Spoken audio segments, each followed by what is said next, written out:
8:38 de la mañana, estamos en vivo, esto es Buenos Días por BPI TV, con la imagen de nuestra querida Caracas, Venezuela, el Hotel Humboldt. Nosotros los recibimos a ustedes que están conectados con nuestra señal y hacemos la transición a otro tema que tiene que ver con la música y que tiene que ver con una tradición muy propia de los venezolanos y es la gaita. Está con nosotros Luis Alfonso Pernía, él es director musical del grupo Vive, del Colegio Los Arcos, además organizador del Gaitazo 2024 para hablar sobre cómo la gaita, por ejemplo, ha moldeado la cultura musical en las diferentes escuelas de Venezuela a lo largo de los años. Gracias por estar aquí, bienvenido. No, muchísimas gracias a ti por la invitación y un placer poder compartir con ustedes esta bonita velada. Pero decías algo muy interesante y es que la gaita ha calado mucho más allá del estado Zulia, ha tenido la oportunidad de adentrarse en prácticamente todo el territorio nacional, pero lo que ocurre aquí en la ciudad de Caracas es muy particular y lo hemos venido hablando a través de los años con diferentes directores y con las mamás y representantes que año a año, por supuesto, van cambiando en este ciclo de los festivales gaiteros, porque una ciudad como Caracas, en el caso de Venezuela, es la única que tiene la capacidad para montar este tipo de actividades. Es una industria muy grande, o sea, estamos hablando este año son 24 festivales, son 28 colegios los que están inmersos dentro de los festivales gaiteros. Y definitivamente esto le cambia la vida a los chamos. Hay una experiencia detrás de todo esto que no solamente es lo que genera la música, que ya de por sí es algo muy importante, ese arraigo, ese sentido de pertenencia, sino que además les permite a ellos entender cómo en 10 años ellos se convierten en ser simplemente unas personas que, no sé, pueden o no haber tenido algún contacto con algún instrumento, a convertirse en los mejores intérpretes de esos 20, 15, 18 minutos que ejecutan en tarima durante este tiempo. Entonces es un proceso muy, muy interesante lo que ocurre a través de la formación, de la dedicación y todo lo que va alrededor de los festivales intercolegiales de la ciudad de Caracas. Sí, Luis, en Maracaibo es muy común, nacemos con eso, escuchando gaitas, yo creo que todo el año, y ni siquiera Sí. tiene que ver con condición social, porque la gente también muy humilde improvisa con el rayo, con un cuñete, con un pote de leche, y ahí empieza esa pasión por la gaita. Entonces vamos a hablar de cómo la música puede cambiarle, digamos, la vida a un niño, puede darle motivación aún y cuando de pronto no tengan los recursos para comprar un instrumento. Es indiscutible, y yo creo que el mejor ejemplo de eso que tú dices es que la música, por ejemplo, en Venezuela, el sistema de orquestas ha tenido un repunte importantísimo, sobre todo en sectores de clase baja, ¿sabes? Y, Sí, y, y, populares. y hay que decirlo sin tapujos, sí, hay que decirlo sin tapujos, porque es que el cambio que hay para estos chamos es increíble. Son chamos que pasan, no sé, de repente en una casa a no escuchar música o a escuchar cualquier cosa, a escuchar a Bach, a Beethoven, a conocer de las obras de Bizet. Entonces, todo esto definitivamente te cambia la vida, te cambia definitivamente la vida. Y con la gaita, por supuesto que pasa, decías algo muy interesante, que es que un pote de leche, un pipote de pintura, un rayo de rayaqueso, o sea, todas esas Sí. cosas terminan siendo los primeros instrumentos con los que tenemos contacto, porque tampoco es mentira que ningún papá te va a salir a comprar un instrumento cuando tú agarras, ay no, sí, vamos a comprarle la tambora que usa Gran Coquibacoa. No, evidentemente vamos a ver de qué está hecho este muchacho para saber si efectivamente funciona. Entonces sí, la música en general, más que la gaita, la música en general te genera un ambiente completamente diferente, es un ambiente propicio para desarrollar seres humanos de mayor calidad. O sea, ya está más que comprobado que la música no es solamente el hecho de la diversión, de la distracción, sino que es necesaria, es alimento para el alma. Y eso muchas veces lo dejamos de un lado porque pensamos que simplemente no son cosas tan importantes como de repente los acontecimientos o las cosas materiales que necesitamos para el día a día. Coméntanos un poco de eso, ¿qué da la música? Porque me parece un punto bien interesante, más allá del momento de distracción y compartir y la inclusión, la disciplina y el poder ser más efectivo y más exigente para otras materias, por ejemplo. Mira, yo te pongo un ejemplo muy particular. Yo empecé a estudiar música formalmente a los 14 años, que para el común denominador de conservatorios y todo este tipo de cosas era tarde, porque a mí me llegó, yo llegué a compartir aula con chamos que tenían 9 años. Pero eran chamos de 9 años que tú tenías una conversación con ellos. O sea, el nivel de madurez que tiene un chamo dentro de la música, el nivel de responsabilidad. Yo recuerdo que había chamos que llegaban a las 2 de la tarde y los buscaban a las 9 de la noche. Porque el chamo a las 2 de la tarde tenía la clase del instrumento, a las 3 de la tarde tenía teoría y solfeo, a las 4 de la tarde se iba para la orquesta, tenía una hora de descanso y luego tenía estudio de instrumento. Tú decías, pero ¿cómo hacen? ¿Y cómo hacen con el colegio? Y eran chamos que en los colegios iban excelentemente bien. Entonces, hay el componente de la música, más que ser distractor, es un elemento más bien que te permite focalizarte, enfocarte, ser mucho más eficaz, más eficiente. Entonces, yo creo que la música debería estar en todos. De hecho, yo aparte de esto que hago, tengo una plataforma cultural llamada Le Voy a mi Tierra y con ella hacemos trabajos donde intentamos que en los colegios se fortalezca el contacto con la música y en nuestro caso con la música venezolana, que además de darte las herramientas que te puede dar la música de cualquier lugar del mundo, te crea un sentido de pertenencia.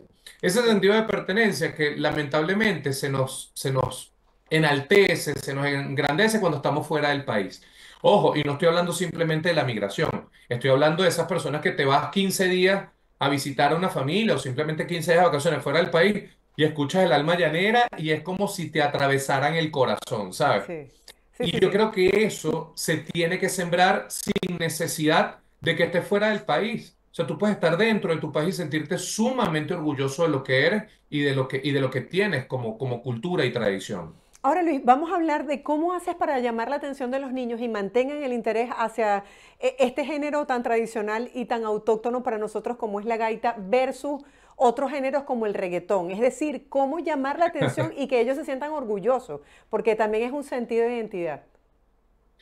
Mira, yo creo que lo más importante es que hay un grupo de directores maravillosos que todos estamos remando hacia el mismo lugar y es preservar por sobre todas las cosas que esto siga siendo un festival gaitero.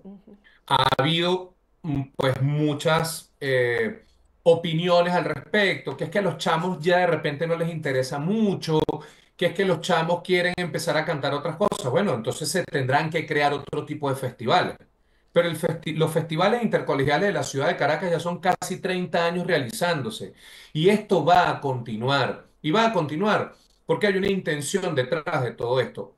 Cuando yo empecé, yo tengo apenas 2 años trabajando como director del Colegio de los Arcos en Las Gaitas, pero conozco esta dinámica de hace muchos años. Y cuando yo arranqué, yo juraba que estos chamos llegaban a quinto año ya con conocimiento y que bueno, uno lo que hacía era pulir. No, estos chamos llegan en cero. Y estos chamos se terminan convirtiendo en unas esponjas que además se aprenden los repertorios de las otras, en este caso de las otras 27 agrupaciones. Y entonces son chamos que empiezan a tener un repertorio gaitero por lo menos de 100 gaitas en un año. Que probablemente hay gente que no, la mayoría de la gente no conoce ni 50. Pero estos chamos, a través de este trabajo, se logra hacer este match.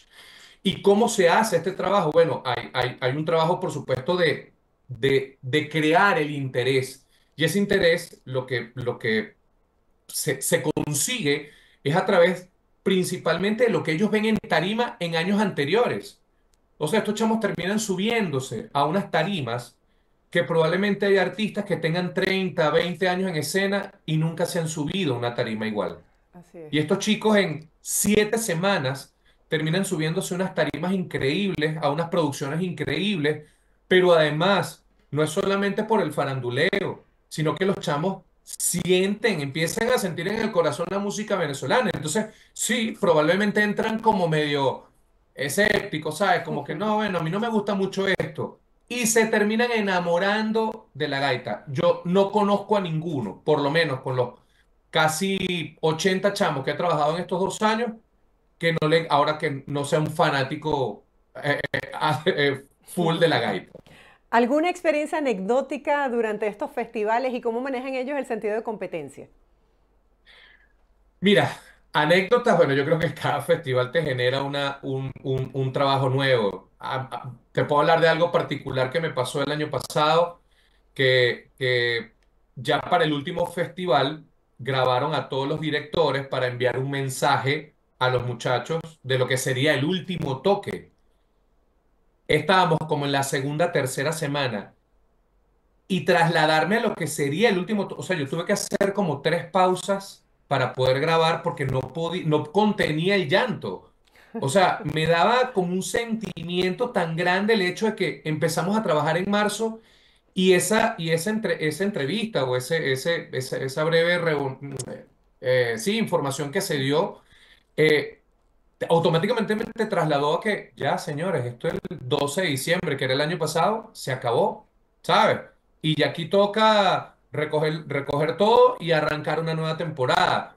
Entonces, bueno, claro, hay profesores que tienen 19 años y ya para ellos esto es común. Es cerrar una puerta y ya abrimos la otra y vamos, ¿cuál es el otro grupo? Pero para mí era el primer año y Claro. me pegó muchísimo. Entonces, claro, los muchachos, muchachos como son, claro, la burlita no estuvo, no faltó.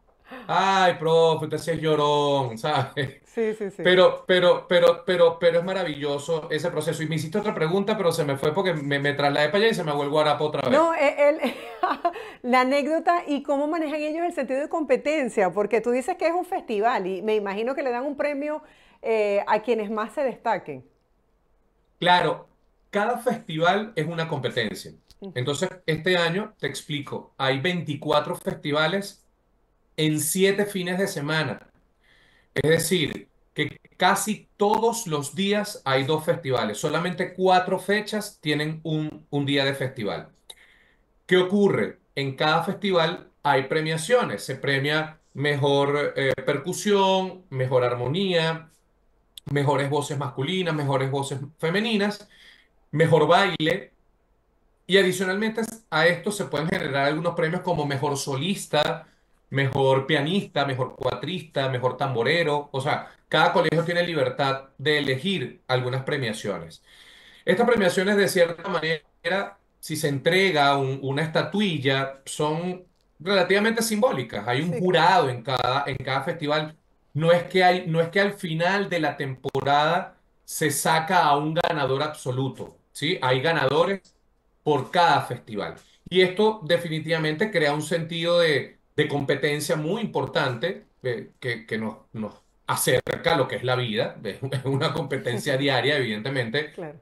pero hay un ambiente de camaradería maravilloso. Estos chamos se terminan convirtiendo en hermanos y terminan generando una sinergia maravillosa alrededor de los diferentes grupos. Quisiera que habláramos sobre cómo la música puede trascender barreras de países y de idiomas. Vemos, por ejemplo, personas en Japón aprendiendo la gaita y aún sin entender el idioma, pues disfrutan del ritmo. ¿Qué hace la música en nuestro organismo? Mira, yo he visto recientemente, veía, por ejemplo, que hacían estudios, que metían a las personas a hacer una suerte de resonancia, ¿no?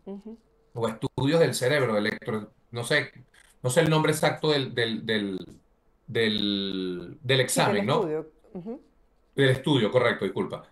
Y resulta que la activación del cerebro con la música, el paso del lado derecho y el lado izquierdo, como el callo que une ambos hemisferios, cómo se activa con la música, es increíble. Hay un lado del cerebro, por ejemplo, que cuando estás haciendo música aprendida, es decir, estoy tocando los acordes de una canción que ya me aprendí, se activa un lado del cerebro. Pero cuando me toca improvisar, se activa el otro lado. Entonces, la activación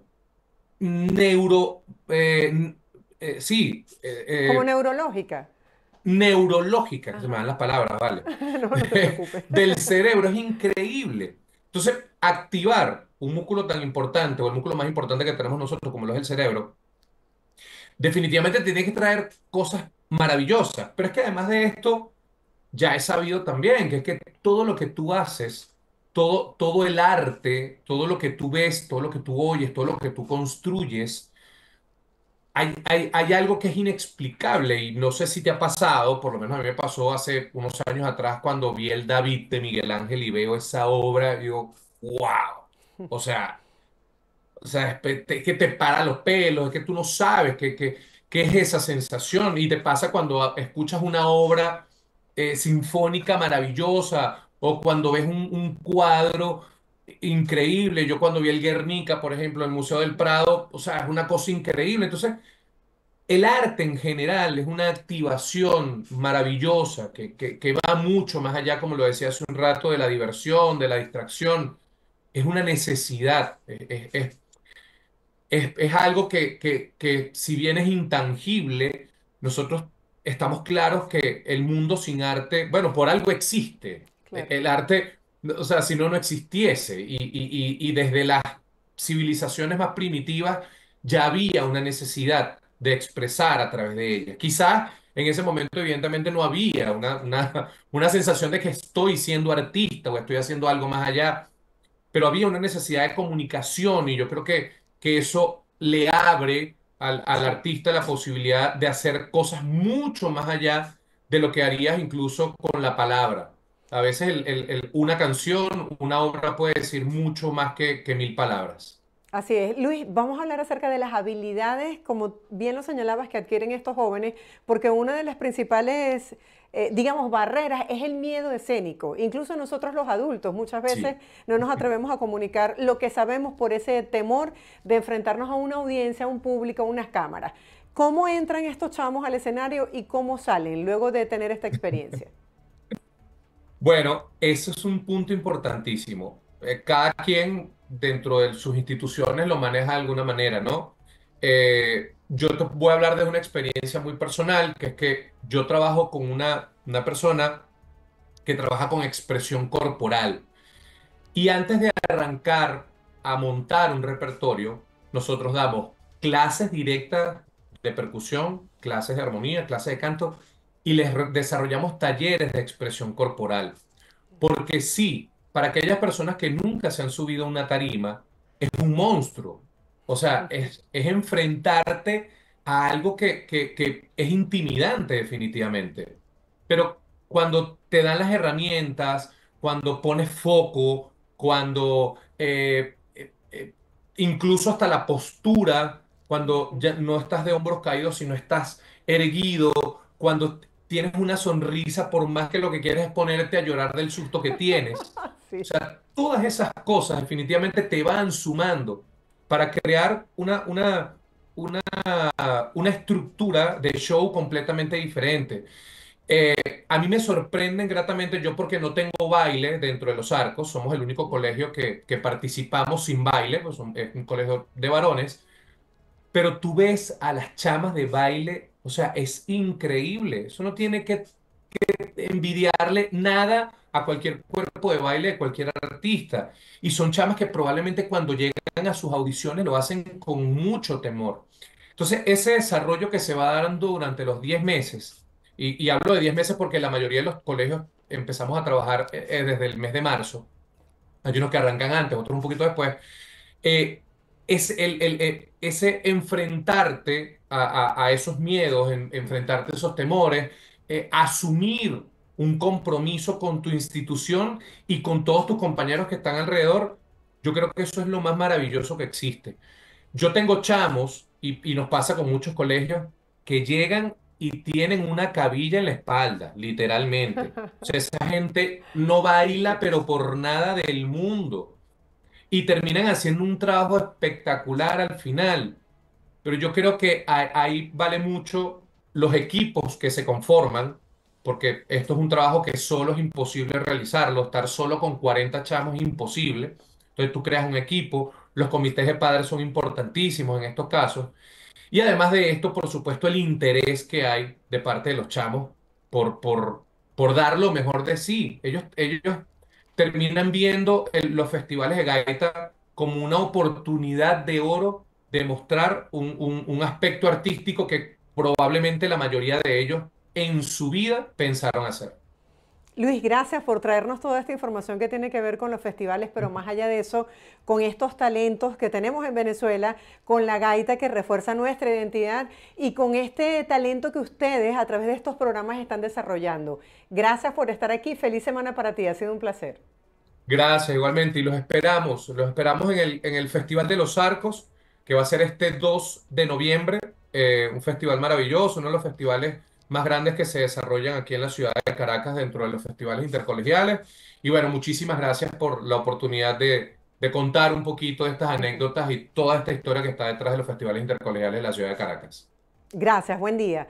Era Luis Alfonso Pernía, él es director musical de este grupo denominado Vive, que promueven estos festivales musicales de la gaita, el Gaitazo 2024. Nosotros nos despedimos y les comento, hay un robot humano dotado de inteligencia artificial que será subastado el próximo 31 de octubre. Su creación más famosa es un retrato del matemático británico Alan Turing titulado Dios de la inteligencia artificial, que ha generado gran expectativa. Ha sido creada en el año 2019 y no solamente es capaz de crear arte, sino también de expresarse y reflexionar sobre su propia existencia. Sus obras han sido expuestas en eventos de renombre mundial, como la Bienal de Venecia y las pirámides de Giza. Con esta subasta se abre un nuevo capítulo en la historia del arte, donde la inteligencia artificial y la creatividad humana se fusionan. Esta obra de inteligencia artificial